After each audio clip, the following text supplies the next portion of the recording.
PetroDragonic Apocalypse, the 24th album from King Gizzard and the Lizard Wizard, is great. Tightly packed and neatly produced, this mixture of hard rock and thrash metal swims vigorously through listeners' ears at a fast-paced 49 minutes in length.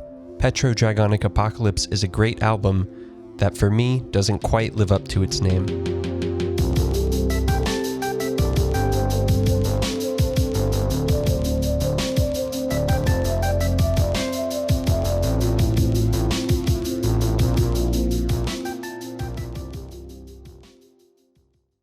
An album detailing the destruction of the planet through the transformation of a lizard into a dragon by means of witchcraft via the motive of the motor spirit wastes listener time with monotonous hard rock sections on a majority of side A. Please don't mistake the statement as a critique of the music itself, though.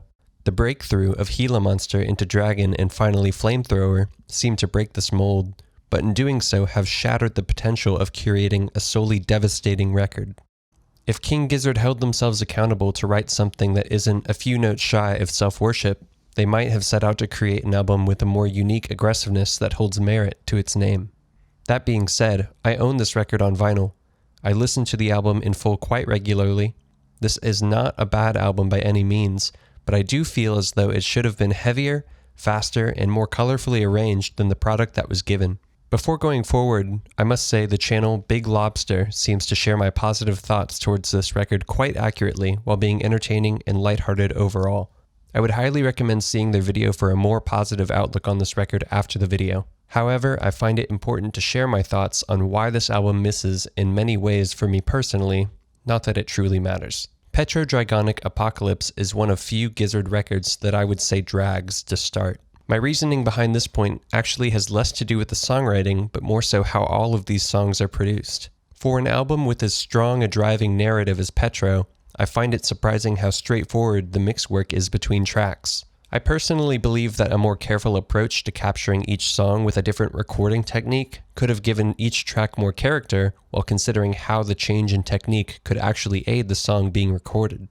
The closest they get to this idea is most notably in the section around the 5-minute mark of Motor Spirit, where the drum mix becomes noticeably darker than the rest of the song thus far.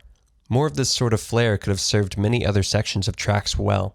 When listening to this album, I also can't help but wonder why certain types of sound effects didn't make their way onto tracks like they do in moments such as the roar from Witchcraft to Gila Monster. Gusting storm winds to carry the listener from Motor Spirit to Supercell seems like an obvious missed opportunity for King Gizzard's flagship RO world building. With even greater themes on this album being gasoline and fire, I would have expected there to be more interplay with samples across the record as a whole, similar to how they decorate the space in KGLW's thematic outro by integrating the sounds of metallic hits, roughly around the 5-minute mark. This attention to detail could have brought the songs so much closer to the story that they were aiming to tell, by fully immersing the listener in the space being described. Instead, the listener is led through mostly repetitive cycles of the core band's regular instrumentation, that being drum, bass, and electric guitar. The two main outliers worth mentioning in the context of this album are Cav's rototoms and the integration of throat singing as a key motivator of many of the song's heavier sections. These newer additions to the band's recorded discography had me excited for what else might be coming compositionally, when in reality, there wouldn't be much more.